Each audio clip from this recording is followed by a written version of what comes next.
तो देखिए स्टूडेंट, हमने कल केमिकल काइनेटिक्स के बारे में, इसके पहले पार्ट में केमिकल काइनेटिक्स के बारे में उसमें जो टर्म्स इन्वॉल्व थी उसके बारे में सब कुछ हमने डिटेल में पढ़ लिया था। और आज जो टॉपिक बचे थे जिसको हमको एक्सप्लेन करना था, उसमें हमको सबसे पहले एक्सप्लेन करना था what is mean by catalyst and effect of catalyst on the rate of reactions. उसके बाद collision theory, that is nothing but biomolecular reaction के ऊपर जो कोलिजन थ्योरी अप्लाई होती है उसके बारे में हमको पढ़ना था।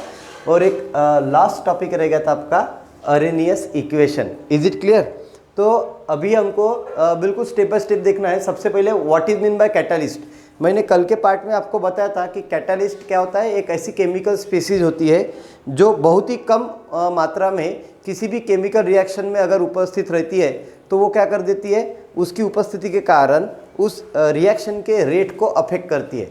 इसका मतलब है आइदर वो केमिकल रिएक्शन फास्ट हो जाती है या वो स्लो हो जाती है। तो that is nothing but the catalyst. तो कैटालिस्ट इनहिबिटर्स के तौर पर भी काम में आते हैं, कैटालिस्ट एज अ प्रमोटर के तौर पर भी काम में आते हैं। Is it clear? तो बेसिकली हम यहाँ पे जो कैटालिस्ट के बारे में पढ़ने वाले हैं आपके ये केमिकल काइनेटिक्स में, ये प्रमोटर के तौर पर देखने वाले हैं, यानी वो रिएक्शन के रेट को बढ़ाने वाले हैं। So catalyst is a chemical species which mere presence can affect the rate of chemical reaction. Either it increases the rate of chemical reaction or it decreases the rate of chemical reaction, and after the completion of chemical reaction it can be regenerated into its original amount. Then that species is known as a catalyst. Is it clear? तो catalyst क्या होता है कि chemical reaction में बहुत कम मात्रा में उपस्थित रहता है एज अ प्रमोटर के तौर पर, और वो रिएक्शन के रेट को बढ़ाता है। और वो रिएक्शन के रेट को कैसे बढ़ाते हैं? By decreasing the activation energy. तो एनर्जी ऑफ एक्टिवेशन को डिक्रीज करके रिएक्शन के रेट को बढ़ाने वाले स्पीसीज को हम कैटालिस्ट बोलते हैं। जैसे ही केमिकल रिएक्शंस खत्म हो जाती है, हमको एज इट इज फॉर्म में वापस मिल जाता है, that species is nothing but the catalyst. अब हम देखते हैं effect of catalyst on the rate of the reaction. देखिए बेटा, मैंने यहाँ पे दो डायग्राम बनाए हैं। एक डायग्राम में मैंने दिखाया है यानी एक ग्राफ प्लॉट किया है, उसमें मैंने लिखाया है इन प्रेजेंस ऑफ कैटालिस्ट, यानी कैटालिस्ट की उपस्थिति में रिएक्शंस कैसे होती है। और दूसरे जो डायग्राम यानी दूसरा जो ग्राफ आपको दिख रहा है उसमें लिखा है मैंने इन अब्सेंस ऑफ कैटालिस्ट। अब आप देखिए, जो सबसे पहले देखिए आप इन प्रेजेंस ऑफ कैटालिस्ट जो हो रहा है उसमें देखिए पोटेंशियल एनर्जी ये जो है ये वाई एक्सिस पे मैंने प्लॉट किया हुआ है, और रिएक्शन कोऑर्डिनेट आपका ये एक्स एक्सिस पे है। Is it clear? और यहाँ पे रिएक्टेंट की जो एनर्जी है बेटा, प्रोडक्ट की एनर्जी से हाई है। रिएक्टेंट आपका ए है, प्रोडक्ट आपका बी है, तो इसका मतलब है रिएक्टेंट की energy is higher than the product की एनर्जी। Is it clear? तो यहाँ पे देखिए रिएक्शन हो जाएंगी, बिकॉज हायर एनर्जी से कोई भी लोअर एनर्जी की तरफ जाने को देखेंगे यानी स्टेबल होने को देखेंगे, तो रिएक्टेंट अल्टरनेटली क्या हो जाएगा, प्रोडक्ट में तब्दील होने को देखेगा। तो उसके लिए देखिए यहाँ पे क्या हो रहा था, अगर आप कैटालिस्ट यूज करते हो तो रिएक्टेंट टू प्रोडक्ट जब आप क्या कर रहे हो, फॉर्म कर रहे हो, तो यहाँ पे देखिए एक्टिवेशन एनर्जी बहुत ही कम एनर्जी पे आपको EA मीन्स एक्टिवेशन एनर्जी, कम एनर्जी यूज करके रिएक्टेंट प्रोडक्ट में कन्वर्ट हो रहा था। Is it clear? तो बहुत कम टेम्परेचर पे इन प्रेजेंस ऑफ कैटालिस्ट, बहुत ही कम टेम्परेचर पे, मान लीजिए ये 0 है, यहाँ पे 403 केल्विन है, तो 403 केल्विन पे रिएक्शन हो रहा था। Is it clear? Is it clear? Because in the presence of catalyst. अगर यही रिएक्शन हम अब्सेंस ऑफ कैटालिस्ट करते तो आप देख सकते हो ये रिएक्शन कम से कम 1500 केल्विन के आसपास चला जाएगा। कहाँ तक चला जाएगा? Without absence of catalyst. और अब्सेंस ऑफ कैटालिस्ट अगर ये रिएक्शन करोगे तो देखो टेम्परेचर रेंज एकदम से बढ़ गया, पोटेंशियल एनर्जी आपको ज़्यादा प्रोवाइड करना पड़ेगा या केमिकल काइनेटिक एनर्जी आपको ज़्यादा देना पड़ेगा, जिससे आपको टेम्परेचर बढ़ाना पड़ेगा, 1500 केल्विन तक आपको देना पड़ेगा विदाउट अब्सेंस ऑफ कैटालिस्ट। तो यहाँ पे एक्टिवेशन एनर्जी क्या हो गई है, बढ़ गई है। इसका मतलब है अगर कैटालिस्ट हम यहाँ पे यूज़ करते हैं एज अ प्रमोटर के तौर पर, मैं आपको फिर से बता रहा हूँ, प्रमोटर रिएक्शन के रेट को बढ़ाता है, that is nothing but the activation energy को वो डिक्रीज करता है। तो promoter is nothing but the types of catalyst which decrease the rate of activation energy, and when it decreases the activation energy so it increases the speed of the reaction. So that is nothing but the effect of catalyst on the rate of reaction. तो यहाँ पे देखेंगे in presence of catalyst the height of the energy barrier decreases. तो यहाँ पे जो आपको पहला ग्राफ दिख रहा है इसमें देखिए प्रेजेंस ऑफ कैटालिस्ट होने के कारण जो एनर्जी बैरियर का हाइट था वो क्या हो गया बेटा, decrease. Is it clear? Therefore the number of molecule that possesses minimum kinetic energy, अब ऐसे मॉलिक्यूल जिनके पास मिनिमम काइनेटिक एनर्जी थी वो भी रिएक्शन में पार्टिसिपेट करने लग गए, बराबर है, increases, and hence the rate of catalysed reaction is faster than the rate of uncatalysed reaction. तो इससे क्या हो गया, जो कैटालाइज रेट ऑफ रिएक्शन था वो फास्ट हो गया अनकैटालाइज रेट ऑफ रिएक्शन से। So due to the presence of catalyst rate of reaction will be increases, but in that case that catalyst is known as promoter. That catalyst is nothing but is known as promoter. Promoter. Is it clear? तो ये जो promoter है ये आपका catalyst यहाँ पे है, क्योंकि ये क्या कर रहा है, एक्टिवेशन एनर्जी को कम कर रहा है जिससे स्पीड ऑफ रिएक्शन बढ़ गई है अल्टरनेटिवली। दूसरा कैटालिस्ट का टाइप होता है बेटा इनहिबिटर्स। इनहिबिटर्स बिल्कुल इसके अगेंस्ट में काम करता है, उल्टा काम करता है। तो वो एक्टिवेशन एनर्जी को क्या कर देंगे, इनहिबिटर्स बढ़ा देगा, जिससे स्पीड ऑफ रिएक्शन क्या हो जाएंगी, कम हो जाएंगी। तो इन प्रेजेंस ऑफ कैटालिस्ट हम दोनों कर सकते हैं, पर कैटालिस्ट कौन सा आप यूज़ करते हो उस पर डिपेंड करता है। आप प्रमोटर के तौर पर यूज़ कर रहे हो फिर आप उसको इनहिबिटर के तौर पर यूज़ कर रहे हो, वो डिपेंड करता है उस रिएक्शन का रेट ऑफ रिएक्शन बढ़ाएगा या कम करेगा। तो उसके बाद हम देखेंगे बेटा collision theory of chemical reactions. ये आपका सेकंड पार्ट है, collision theory of chemical reactions. That chemical reactions is nothing but the biomolecular reactions. Biomolecular reactions आपको समझता है जिसमें दो प्रकार के मॉलिक्यूल्स में से दो रिएक्टेंट रिएक्ट हो रहे हैं एक में के ऊपर, उसके लिए collision theory of chemical reactions हम देखेंगे। तो collision theory totally based on kinetic theory of gas, यानी आपको यहाँ पे गैसियस फेज में जो मॉलिक्यूल होते हैं जो रैंडमली मूव करते रहते हैं इधर उधर, अगर वो सडनली एक में के ऊपर कोलाइड होने लगे तो क्या हो जाएगा, उसमें रिएक्शंस हो जाएंगी, बराबर है। So according to this theory reactions occur only when the reacting species collide with each other. Is it clear? तो जो कोलिजन थ्योरी है ना उसके हिसाब से जब तक रिएक्टिंग स्पीसीज एक में के ऊपर कोलाइड नहीं होंगे तब तक केमिकल रिएक्शंस नहीं होंगी, and only a certain fractions of the total number of collision, यानी जितने भी कोलिजन होंगे उसमें से सिर्फ थोड़ा सा ही number of collision are effective in the forming the product. ठीक है, जितना एनर्जी उस पर कोलिजन से निकलेगा उनमें से सिर्फ जितने भी नंबर ऑफ कोलिजन हो रहे हैं उसमें से फ्रैक्शन ऑफ कोलिजन से जो एनर्जी निकलने वाली है उससे ही आपको क्या मिल जाएगा बेटा, प्रोडक्ट मिल जाएगा। As the reacting species have to overcome two important barrier, जिससे वो एनर्जी को लेकर क्या करेंगे, रिएक्टिंग स्पीसीज दो इंपॉर्टेंट बैरियर्स को क्रॉस कर जाएंगे। नंबर वन है energy barrier, that is nothing but the energy of activation. So to make the effective collision between the two reacting species they should be sufficient energy to break the bond in the reacting molecules. सबसे पहले आपको जब वो molecules को collide करना है तो सबसे पहले आपके उस मॉलिक्यूल में जो एटम्स है जुड़े हुए हैं उनके बीच में जो बॉन्डिंग है उसको तोड़ना पड़ेगा, जिससे आपको सफिशिएंट एनर्जी देके आप वो बॉन्ड को तोड़ोगे। तो उससे क्या हो जाएगा, वो जो एटम्स फ्री हो जाएंगे वो एक में के ऊपर और ज़्यादा जोर से कोलाइड हो जाएंगे।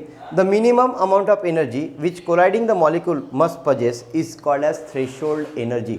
अब ऐसी मिनिमम एनर्जी जिससे क्या हो रहा है, वो मॉलिक्यूल्स एक में के ऊपर कोलाइड हो रहे हैं, उनके बॉन्ड टूट के एटम्स के फॉर्म में वो कोलाइड हो रहे हैं। तो that minimum amount of energy possesses of that particular molecule is nothing but the threshold energy. Is it clear? So this is one types of barrier है ना, एनर्जी बैरियर। और सेकंड बैरियर है आपका orientation barrier. अब ये orientation barrier क्या होता है, जैसे ही आपको पता है कि मॉलिक्यूल्स एक में के ऊपर कोलाइड होने वाले हैं तो वो डेफिनेटली बराबर प्रॉपर ओरिएंटेशन से कोलाइड होने चाहिए, बराबर है, जिससे क्या हो जाए, the colliding molecule should have proper orientation so that the old bond are broken and new bonds are formed. Is it clear? यानी इस प्रकार से प्रॉपर ओरिएंटेशन होना चाहिए कि जो पुराने बॉन्ड है वो टूट जाए और नए बॉन्ड बनने में आसानी हो जाए। So that is nothing but the proper orientation. ये भी एक बैरियर होता है, ओरिएंटेशन बैरियर। इन दोनों बैरियर को आपका मॉलिक्यूल्स क्या करता है बेटा, ओवरकम कर लेता है जब वो क्या करता है, एक में के ऊपर कोलाइड होता है, जिससे कोलिजन से क्या होती है, एनर्जी बढ़ जाती है और दैट एनर्जी क्या करते हैं, दोनों बैरियर्स को ओवरकम कर देते हैं, energy barrier as well as orientation barrier. Is it clear? तो यहाँ पे आपको मैं एक बात बताऊंगा, जो एक्टिवेशन एनर्जी होती है ये आपको याद रखना है, ये भूलना नहीं है। एक्टिवेशन एनर्जी एक्टिवेशन एनर्जी को मैंने कैसे लिखा है, E suffix A. Activation energy is nothing but the threshold energy minus average energy. Is it clear? तो threshold energy minus average energy is nothing but the an activation energy. Is it clear? तो for exothermic reaction delta H should भी क्या होता है, negative, अगर reaction exothermic हो रही है। अब एक्सो का मतलब होता है हीट इवॉल्व, बराबर है? तो जब भी हीट इवॉल्व हो जाएंगी, आपको जो डेल्टा एच मिलेगा बेटा वो माइनस मिलेगा। अब देखिए इस केस में आप देख रहे, दोनों केस में रिएक्टेंट की एनर्जी ज़्यादा है, प्रोडक्ट की एनर्जी कम है। इसका मतलब है रिएक्टेंट के पास जो मॉलिक्यूल्स थे उनकी एनर्जी ऑलरेडी हाई थी और प्रोडक्ट में जब वो तब्दील हो गए तो उन्होंने अपनी एनर्जी को लॉस करके मिनिमम एनर्जी पे प्रोडक्ट बनाया है। Is it clear? तो जो एनर्जी यहाँ से इवॉल्व हो गई, तो यहाँ इस केस में, दोनों केस में डेल्टा एच क्या रहेगा बेटा, negative, and this reaction is nothing but the exothermic reaction. समझे क्या? तो ये जो आपको मैंने ग्राफ प्लॉट कर दिया है, ये एक्सोथर्मिक रिएक्शन के लिए सुटेबल ग्राफ है, क्योंकि यहाँ पे रिएक्टेंट की एनर्जी बेटा ज़्यादा है और प्रोडक्ट की एनर्जी कम है। तो इस केस में जो डेल्टा एच रहेगा एक्सोथर्मिक रिएक्शन में, वो क्या रहेगा बेटा, always negative. For endothermic reaction, जिस रिएक्शन में आप हीट सप्लाई कर रहे हो उसमें क्या होता है, हीट एब्जॉर्ब हो जाती है, एनर्जी एब्जॉर्ब हो जाती है, that is nothing but the delta H should be positive. तो उस केस में प्रोडक्ट की एनर्जी ज़्यादा रहेंगी, रिएक्टेंट की एनर्जी कम रहेंगी, तो उस समय जो आपको प्रोडक्ट मिलेगा वो अनस्टेबल प्रोडक्ट रहेगा और बाद में वो एनर्जी को लॉस करके कहीं ना कहीं तो भी स्टेबल प्रोडक्ट आपको देगा। Is it clear? तो इस तरीके से for endothermic reaction delta H should be negative and for exothermic reaction delta H should be negative and endothermic reaction delta H should be positive. Is it clear? अब इस chapter का last part रह गया है Arrhenius equation. बेटा this is the very much famous equation for chemical kinetics. In chemical kinetics, Arrhenius equation is very much important equation, because in that equation you get the rate of the chemical reaction by putting the activation energy value, gas constant and absolute temperature T, where A is nothing but the frequency factor और pre exponential factor। ठीक है ना, frequency factor बोलते हैं या इसको क्या बोलते हैं, प्री एक्सपोनेंशियल फैक्टर बोलते हैं। This is the exponential term और उसके पहले आने वाला factor that is nothing but pre exponential factor. तो एक अरेनियस इक्वेशन क्या होती है, देखिए Arrhenius equation gives the mathematical relationship between activation energy, the rate constant के and the absolute temperature T. Is it clear? तो absolute temperature T, rate constant K and activation energy, इनका mathematical relationship दिखाने वाली equation को हम क्या बोलते हैं बेटा, अरेनियस इक्वेशन बोलते हैं। क्या बोलते हैं, अरेनियस इक्वेशन। और वो अरेनियस इक्वेशन का फॉर्म जो है वो है K, that is nothing but the rate constant K is equal to capital A into E raised to the power minus EA by RT। अब इसमें देखिए K is nothing but the rate constant है, A is nothing but the frequency factor और pre exponential factor, E is nothing but the exponential term, EA that is nothing but the activation energy, R means gas constant and T means absolute temperature. अगर आप इसको log लेते हो दोनों side में तो क्या हो जाएगा, log to the base 10 that is nothing but the natural log to the base 10 K is equal to क्या हो जाएगा बेटा, एक्सपोनेंशियल टर्म के साथ आने वाला जो फैक्टर्स है वो पहले आप उसका लॉग ले लोगे, तो log to the base 10A minus हो जाएगा माइनस EA बाय RT। अब आपको क्या करना पड़ेगा, एक्सपोनेंशियल को नेचुरल लॉग में कन्वर्ट करना है, तो 2.303 RT आपको लिखना पड़ेगा। RT तो था ही, पर 2.303 से आपको क्या करना पड़ेगा, उसको मल्टीप्लाई करना पड़ेगा। That is nothing but the log to the base 10K is equal to log to the base 10A minus EA by 2.303 RT। तो आप अरेनियस इक्वेशन को इस फॉर्म में भी लिख सकते हो, this is the right form of Arrhenius equation. आप उसको कन्वर्ट करके लॉगरिथमिक फॉर्म में इस प्रकार से लिख सकते हो, तो आप दोनों प्रकार से अरेनियस इक्वेशन को लिख सकते हो। Is it both true? ठीक है। उसके बाद वेयर, अब आपको यहाँ पे दिख रहा है कि जो फ्रीक्वेंसी पैरामीटर होता है that is nothing but pre exponential factors, उसका यूनिट बिल्कुल रेट कांस्टेंट के यूनिट के बराबर होता है। क्यों? क्योंकि अगर हम इसको कांस्टेंट मान के चलते हैं तो क्या हो जाएगा, rate of reaction is nothing but frequency parameter. तो यहाँ पे rate of reaction means constant rate of reaction is nothing but the unit of A is same as to be unit of K. Is it clear? तो A and EA are called as Arrhenius parameters. तो आपको मैं बता दूं जो activation energy होती है और ये जो A होता है ये दोनों अरेनियस पैरामीटर के तौर पर पहचाने जाते हैं. Is it clear? So in Arrhenius equation आपको क्या दिखाई दे रहा है बेटा? अगर मैं टेम्परेचर को कम कर दूं या बढ़ा दूं, बराबर है, अगर मैं टेम्परेचर को कम करता हूं तो क्या हो जाएगा? ये बढ़ जाएगा, बराबर है. अगर मैं ये को डिक्रीज कर देता हूं, देखो एक्टिवेशन एनर्जी को कम कर दिया तो पॉजिटिव ये डिक्रीज हो गया, इसका मतलब है निगेटिव ये क्या हो गया? बढ़ जाएगा.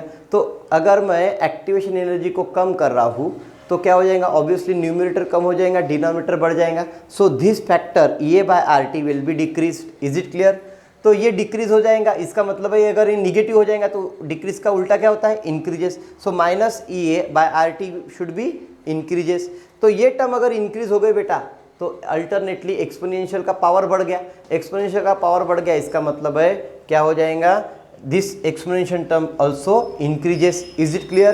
So that exponential term when increases, you know that the value of rate constant increases. Is it clear?